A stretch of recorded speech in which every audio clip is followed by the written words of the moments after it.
2 ঘন্টা 2 ঘন্টা 10টা 12টা। আসসালামু আলাইকুম, কেমন আছেন সবাই? আশা করি সবাই ভালো আছেন। আলহামদুলিল্লাহ আমি ভালো আছি। তো আজকে আমি আপনাদের জাতীয় পত্রিকা থেকে কিছু নিউজ পড়ে শোনানোর চেষ্টা করবো। আশা করি সবাই আমার সাথে থাকবেন। তো আমরা ইত্তেফাক পত্রিকা থেকে কিছু নিউজ পড়ে শোনানোর চেষ্টা করবো।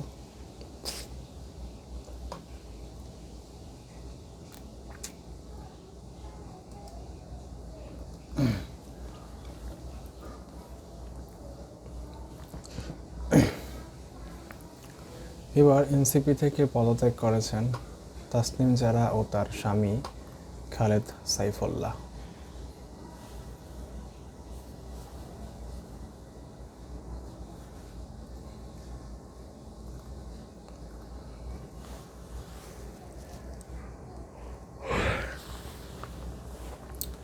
এনসিপি থেকে পদত্যাগ করেছেন দলটির জ্যেষ্ঠ যুগ্ম সদস্য সচিব ডক্টর তাসনিম জারা ও তার স্বামী এনসিপির যুগ্ম আহ্বায়ক খালেদ সাইফুল্লাহ। ইত্তেফাক ডিজিটালকে তাসনিম জারা এনসিপি থেকে পদত্যাগের বিষয়টি নিশ্চিত করেছেন। জাতীয় নাগরিক পার্টি এনসিপি যুগ্ম সদস্য সচিব ও মিডিয়া সেলের সম্পাদক মুশফিক উস সালেহীন। এদিকে তাসনিম জারার স্বামী খালেদ সাইফুল্লাহ এনসিপির যুগ্ম আহ্বায়ক। তিনিও দলটি থেকে পদত্যাগ করবেন বলে জানা গেছে। খালেদ সাইফুল্লাহ গণমাধ্যমে বলেছেন, ব্যক্তিগত কারণে পদত্যাগ করছে। শনিবার সন্ধ্যা 7টার দিকে দলটির হোয়াটসঅ্যাপ গ্রুপে পদত্যাগের কথা জানান। তবে তিনি ঢাকা 9 আসনের স্বতন্ত্র প্রার্থী হিসেবে নির্বাচন করবেন বলে নিজের ভেরিফাইড ফেসবুক প্রোফাইল থেকে জানিয়েছেন।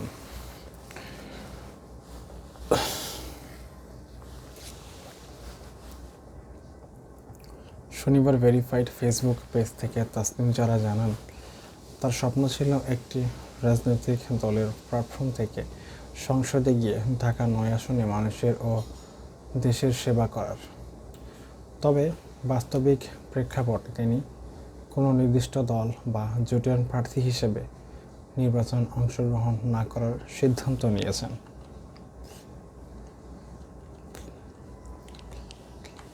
তবে নতুন রাজনৈতিক সংস্কৃতি গড়ার প্রতিশ্রুতি রক্ষায় স্বতন্ত্র প্রার্থী হিসেবে নির্বাচন করবেন।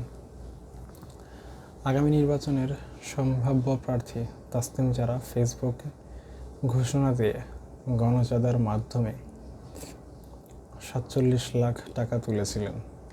স্বতন্ত্র প্রার্থী হিসেবে নির্বাচন করতে 1% ভোটারের স্বাক্ষর প্রয়োজন। তিনি ফেসবুক পোস্টে স্বাক্ষরের আহ্বান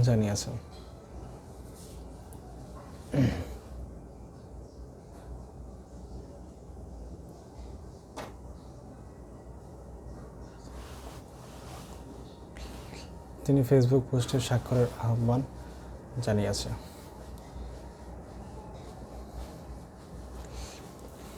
যারা তাকে নির্বাচনের জন্য চাঁদা দিয়েছিলেন স্বতন্ত্র প্রার্থী হওয়ার টাকা ফেরত দেওয়ার প্রতিশ্রুতি দিয়েছেন। তবে এনসিপি সূত্রের খবর, জামায়াতে ইসলামের সঙ্গে নির্বাচনে জোট করায় অসন্তোষ তাসনিম জারা পদত্যাগ করেছেন।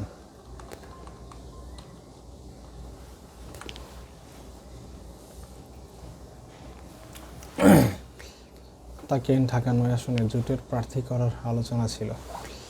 যারা পদত্যাগ করায় হুমায়রা নূরকে এই সামনে এনসিপির প্রার্থী করা হতে পারে বলে জানা গেছে।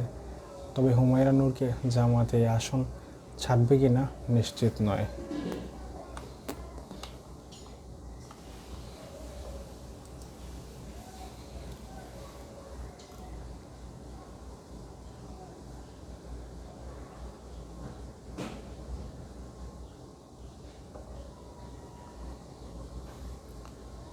সারা দেশে বেশ কিছু আসনে বিএনপির প্রার্থী পরিবর্তন। ত্রয়োদশ জাতীয় সংসদ নির্বাচন প্রাথমিকভাবে মনোনয়ন দেওয়ার প্রার্থীদের মধ্যে পরিবর্তন এনেছে বিএনপি। সেই সঙ্গে যুগপৎ আন্দোলনের সঙ্গীদের কয়েকটি আসন ছেড়ে দেওয়া হয়েছে। সমঝোতার মাধ্যমে বিপ্লবী ওয়ার্কার্স পার্টির সাধারণ সম্পাদক সাইফুল হককে ঢাকা 12 আসন ছেড়ে দিয়েছে বিএনপি। এই আসনে বিএনপির প্রার্থী হিসেবে মনোনয়ন দেওয়া হয়েছিল যুবদলের সাবেক সভাপতি সাইফুল আলম নীরবকে। চট্টগ্রাম 4 সীতাকুণ্ড ও আকবর শাহ পাহাড়তলী আংশিক আসনে বিএনপির ঘোষিত প্রার্থী কাজী সালাউদ্দিনের পরিবর্তে মোহাম্মদ আসলাম চৌধুরীর নাম চূড়ান্ত করা হয়েছে। আসলাম চৌধুরী চূড়ান্ত মনোনয়ন পেয়ে শনিবার সকালে সীতাকুণ্ডের নিজ বাড়িতে স্থানীয় নেতাকর্মীদের সঙ্গে মত বিনিময় করেছেন। তিনি বলেন, দল আমার উপর যে আস্থা রেখেছে তা আপনাদের ত্যাগের ফসল। এদিকে চট্টগ্রাম 10 আসনে মনোনয়ন পেয়েছিল বিএনপির স্থায়ী কমিটির সদস্য আমির খসরু মাহমুদ চৌধুরী। বর্তমানে তাকে চট্টগ্রাম 11 আসনে প্রার্থী করা হয়েছে। গত 3 নভেম্বর প্রাথমিক মনোনয়ন ঘোষণা পূর্বে এই আসনটি ফাঁকা রেখেছিল বিএনপি। অপরদিকে চট্টগ্রাম 10 আসনে এখন দলটির প্রার্থী করা হয়েছে বাংলাদেশ জাতীয়তাবাদী পাট শ্রমিক দলের সভাপতি সায়েদ আল নোমানকে। তিনি বিএনপির প্রয়াত ভাইস চেয়ারম্যান আবদুল্লাহ আল নোমানের ছেলে। যশোরের 6টি আসনের মধ্যে 4টিতেই প্রাথমিকভাবে মনোনয়ন দেওয়ার প্রার্থী পরিবর্তন করেছে বিএনপি। যশোর ও শাসা আসনে বিএনপির প্রথমে মনোনয়ন দেয় দলের কেন্দ্রীয় কমিটির সাবেক দপ্তর সম্পাদক মফিকুল হাসান তৃপ্তিকে। পরিবর্তন করে সেখানে মনোনয়ন দেওয়া হয়েছে শাসা উপজেলা বিএনপির সাধারণ সম্পাদক নুরুজ্জামান লিটনকে।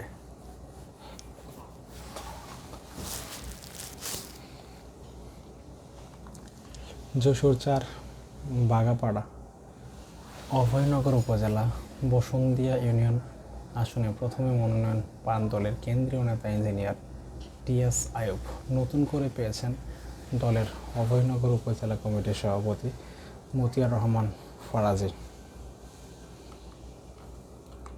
যশোর 5 মনিরামপুর আসনে প্রাথমিকভাবে দলীয় মনোনয়ন পান দলের উপজেলা কমিটির সভাপতি অ্যাডভোকেট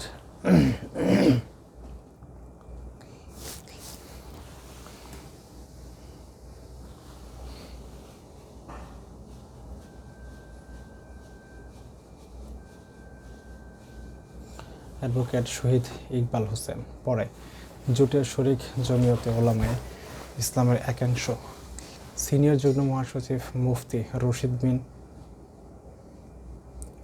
ওয়াক্কাস মনোনয়নপত্র দেওয়া হয়।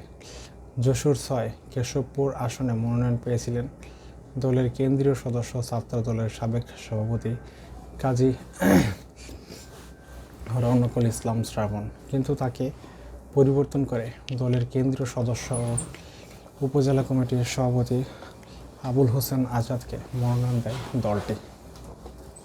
পিরোজপুর 1 নাজিরপুর পিরোজপুর সদর জিয়ানগর আসনের চূড়ান্ত মনোনয়ন পেলেন বিএনপির কেন্দ্রীয় কার্যনির্বাহী কমিটির সদস্য জেলা বিএনপির সাবেক আহ্বায়ক অধ্যক্ষ আলমগীর হোসেন। শনিবার 27 ডিসেম্বর বিকালে বিএনপির কেন্দ্রীয় কমিটির মহাসচিব মির্জা ফখরুল ইসলাম আলমগীর স্বাক্ষরিত মনোনয়নপত্র দেওয়া হয়।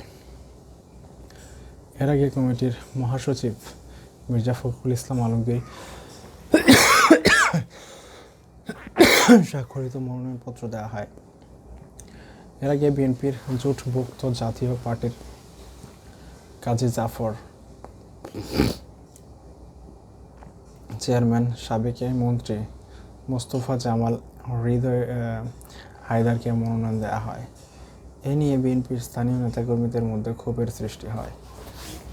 তাছাড়া মোস্তফা কামাল হায়দার প্রবীণ ও শারীরিক অসুস্থতার কারণে মনোনয়ন পরিবর্তন করে বিএনপির দলীয় প্রার্থীকে দেওয়া হয়েছে।